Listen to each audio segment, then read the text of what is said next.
This is Anubarak. It's a Team League game. This character is one of the reasons that I just love HOTS so much. Because all of the tank heroes are so fucking much fun. And they all feel like they have their own identities. And they do stuff really cool within their kits that just like separates them. And it's fantastic. It really is. But here's the build, because I'm going to forget. Not even forget. I'm just not going to care about going over it while I'm playing the game. But Nerubian armor at 1. There are very, very few occasions where you're going to want Regeneration Master over this. And this isn't a talent. Don't ever, ever pick this. Beetle build has not been relevant for years. So, and then it is going to be Under King. This is going to increase your engage range and your damage on your engage. You can also look for Bed of Barbs here if you want to build a more sustained CC build. But 9 out of 10 times it's going to be Under King. This is so good. 7 is, you can go Chitinous Plating or Subterranean Shield. I can't remember which one they took here. Probably Subterranean Shield, just to mesh with the engage more. This is good when the enemy team has a lot of kind of repetitive little damage, but there is a place for this. I like this town a lot. I just like Subterranean Shield because when I go in, and I stay in. Again, don't fucking pick this. Cocoon at 10. I know you want to pick Locust Swarm. Don't do it unless you're in quick match. 13. I mean, these are all good for what Anubarak needs damage for, but I take Acid Drenched Mandibles most of the time. And in this game in particular, I had a Jaina on my team, so this synergizes with that. Stupid good. Urticating Spines, though, is also really good and works super, super good with Chitinous Bleeding. 16 is Epicenter to increase or decrease the cooldown when we hit people with our E, and it also increases the eruption area when you hit your E or when you hit the end and you pop out of the ground, which makes dealing the damage with Under King even easier. So debilitation is also pretty cool.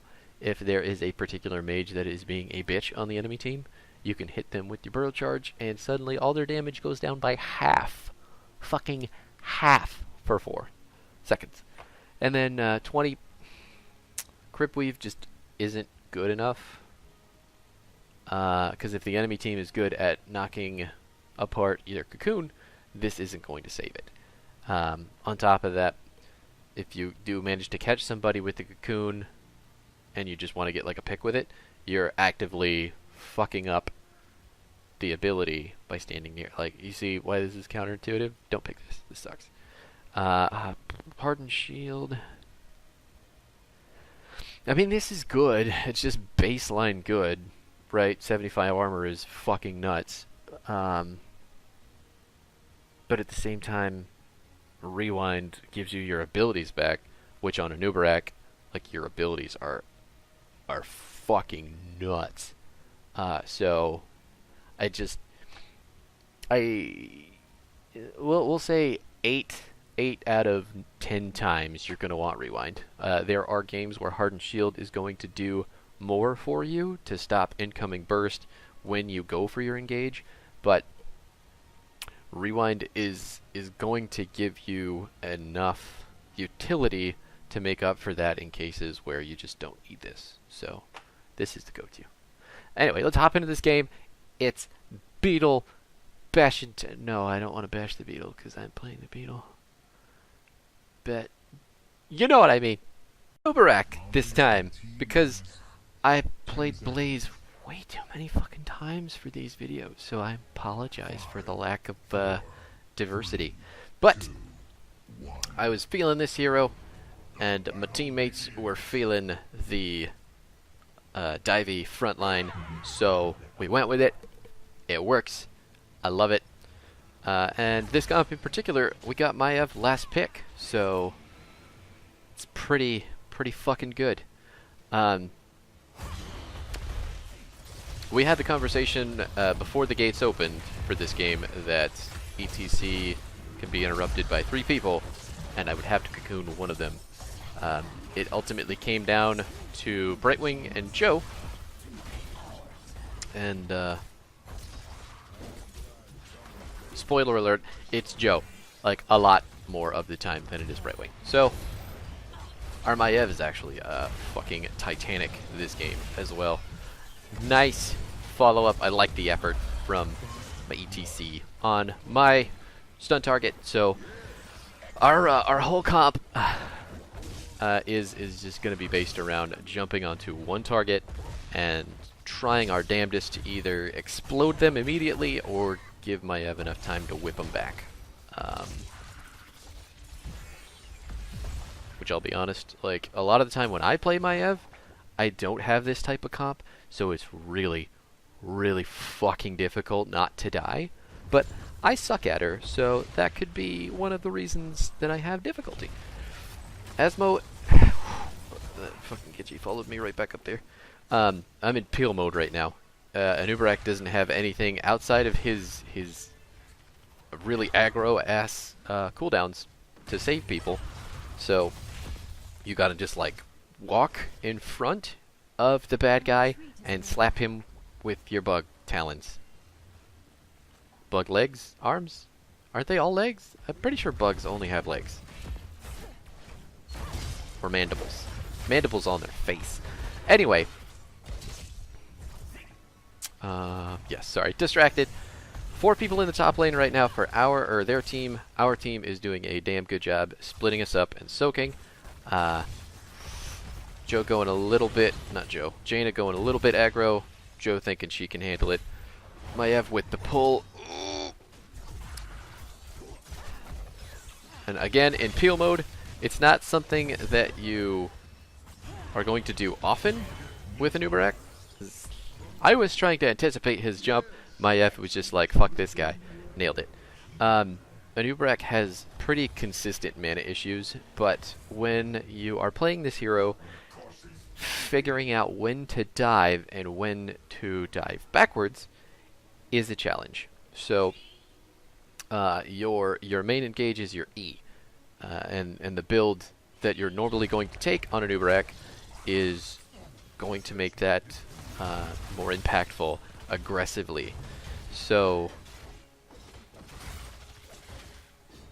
yeah, just wanted to get this camp out because neither team has turn in right now, and this will actually help us put some pressure on the map to get a turn in. As well, it's going to provide us a pretty decent buff in this middle lane just to shove the fuck out of it. Caught her with just the tip, and that is because I took the... Oh, she got away. Oh, God. The pain in my soul from that escape. From both of those escapes. What was I saying? Oh, right, I don't know what it's called. What's it called? Underking, that's right. It's such a cool name, too. Underking increases the range of your E. So, like that, would have fallen off, I think it's 20% range increase. So it really gives you the opportunity to get onto the backline or get onto targets who would otherwise be at a safe distance from you and your team. And the knock-up on it is pretty fucking cool, too. I want to get this turn in. My support is doing a damn good job zoning for me. My mana bar's gone, though, again, because who knew Magic Beetles ran out of magic so fast. Gonna just tap, stay in the lane, do the best that we can. Anubarak is fantastic at sieging. Not because of the damage to the buildings that he does, but because of the beetles that he spoops out with every one of his abilities. So if I want to dive under a turret, boop, there's a beetle with my E. If I want to stay under the turret and I want to shield myself from turret shots, boop, there's another beetle. And then our Q, obviously we're going to just fling that on our E target. So 3 beetles, whoa! In combination with body block, yep, there's the body block on Joe. I'm big and fat, so is ETC. keeping the Asmo from picking up as many gems. He got 10, but I think she dumped about just shy of 20. And then he steps back up, and the body block is real simple. When you see him in this corridor here, it might as well be a choke point out in the map, because if you can get between anybody, he got stopped. That poor Genji. What was I saying? Oh yeah, that choke is really good for big tanks like ETC, like Anubarak, Diablo, Joe. Well, Joe's not a big tank. Muradin. Just stand in between people, and they can't get through the fort and the fountain. Especially Asma. Like, look at how fucking huge he is. Let's try to get back to the camera. There we go. Just gonna turn in again. We'll go see what everybody's doing on the other side. Looks like we are pretty set on this bottom lane. Arjana is actually doing a really good job of catching soak. That was one thing I was really happy about these two randoms. When they saw an opportunity to get XP, they went for it. And while that is nice, that is not something that a lot of people just inherently do. So, Maiev looking for an engage, got pushed away. I'm looking for an engage also, but we got the building. And now we're shy of the turn-in by just a wee bit. So we want to pick up as many gems as possible. Get that? Yeah, there we go. Ding, there it is. If you didn't know, in the bottom right-hand corner of the map, if you see the turn-ins, they glow when you have the number of gems needed. So you don't have to do on-the-fly math to know, because the game will tell you. So handy little tidbit there. And we are 1 gem short. Just 1. Gonna push up the middle lane to just create as much pressure as possible. All of our lanes are pushed past middle. Get him, Maiev. Get him, Maiev. Pull him. There it is.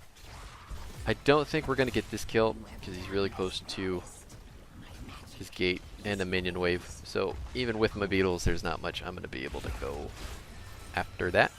I have my cocoon ready. Right now, ETC is going to be looking for a mosh pit. We're going to 5-man this hard up here. Ooh, Maiev going in for the engage. I was not ready. I should be the one to engage. Cocoon Joe. There it is. There's the ring on top of the mosh, on top of the cage before that from Maiev. Easy triple kill. See if we can get... We can't. So now our other lanes are going to have an easy time pushing, and this one's going to go down nice and easy. Give him the old Anubarak spray, which is just fucking awesome, isn't it? He's having such a good time with his cocoon buddy. But we're going to kill all the outer structures with this, and then I do believe we're going to take this all the way to the wall because it has half health.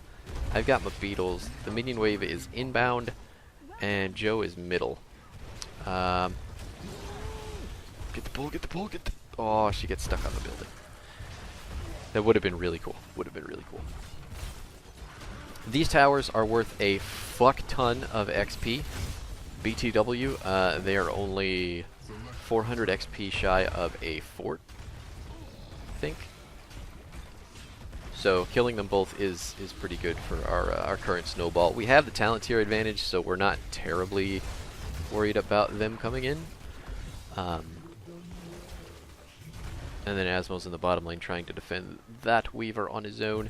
But we got what we wanted, so now it's time to leave. Super good lesson for anyone struggling in, I guess, lower leagues. And when I say lower leagues, I mean like silver and gold. Once you get the main objective, which is either, in that case, it was the towers.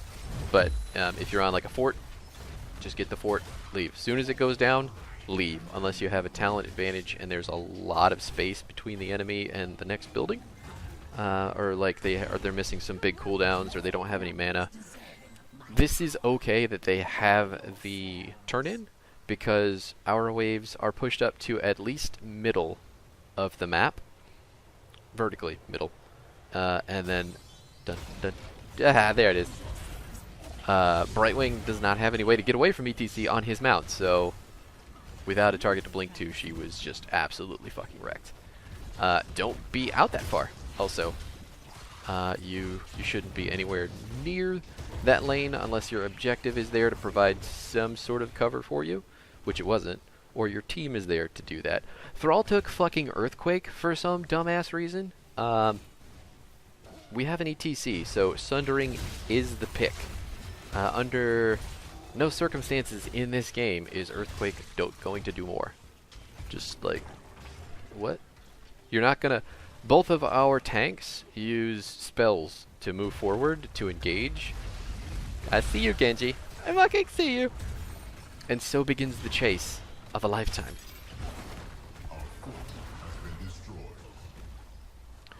There's a corner, and he gets stopped. He tried to jump it, he gets stopped. Brightwing teleports in onto him to try and save him. Oh, here's it, there it is. Oof. Brightwing gets away. I just wanted to see, because I don't remember, I wasn't part of that whole thing. I thought Brightwing died there. Genji not having a fun time, obviously, with all of our CC and his less than perfect ability to go in. He took Shingen. Ooh. What? Okay. Do you, boo-boo? We only lost one building on that, and it was an outer building, so they're not going to get 2 levels back off of a fort, and we have turned it again. So, just like, the tiny amount of XP that gave the enemy team was not enough for us to care about, you know, stressing over the building, right? So, it's okay to give up those front structures, whether it's towers, whether it's forts, whether it's keep forts. As long as you're not letting go of the keep, you're in good standing. But the enemy team does have to do everything that they can do with their still standing keeps to stop us. So getting that fort is a victory for them, even if it is a very, very tiny one. They're trying to soak as much as they can. Let's see what their stats look like. Actually, nope. Let's see their stats. Asmo's got the most soak on their team, but all of the soak on their team is less than the soak on our team. So average number, we're doing much better. We also have more kills, but yeah, we just have map control, so we can do whatever we want to get XP. We can do whatever we want to get camps, the objective, start fights. Maiev is looking for it. I'm looking for Maiev. These two don't necessarily scare me coming around the side there, but I just want to get a good engage. Let's go ahead and cocoon Joe. There's the Mosh. Maiev getting the resets on her Q. The ring on top of that. And the Mosh gets to go full duration because no one could stop it. Really fantastic shit. This is gonna be it. This is the death rattle of the enemy team. Even though we lost the objective, I mean, we lost the life of the objective, right? Our beetles, combined with the minions coming in from the top wave, combined with the objective killing the mid keep there. Oh, I wanted to save him. I did. Sometimes you just can't have what you want. But with that being said, there's just no way for the enemy team to fight back. We have the 18 tier. They just got their 16 and the game's over. So recognize those core calls. Definitely good on us for following that up and just shoving it in. It truly was a good Maiev. Like, you don't see a whole lot of those in kind of pick-up-y Team League games, but she definitely rocked that one. So, as for the talents in this game, there you have it.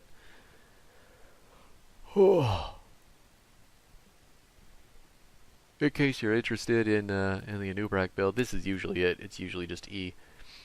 You can take the shield talent at 4 and the shield talent at 13 for some better AoE clear and damage. But I like the E because it just makes engaging and everything about your mobility spell, your charge, a lot easier, which makes Anubarak so easy to play. Because you just like, oh, the beetle he's going under the ground across the entire screen. Let's follow him. And then you put your cocoon on somebody, and suddenly there's a numbers advantage, and the enemy team falls all to shit. Jaina couldn't even do enough damage in the time of that game to get her ice block. That's how fucking good we did. But, I don't know why it says my team level 16-3 when my actual team is enemy team. Interesting. Where was I going with that? I can't remember. But the bigger takeaways for that game, I don't know. We didn't fucking ever die. Like, we played an absolutely steamrolly game. We had this guy on our team a game before, and he kind of raged us into a throw.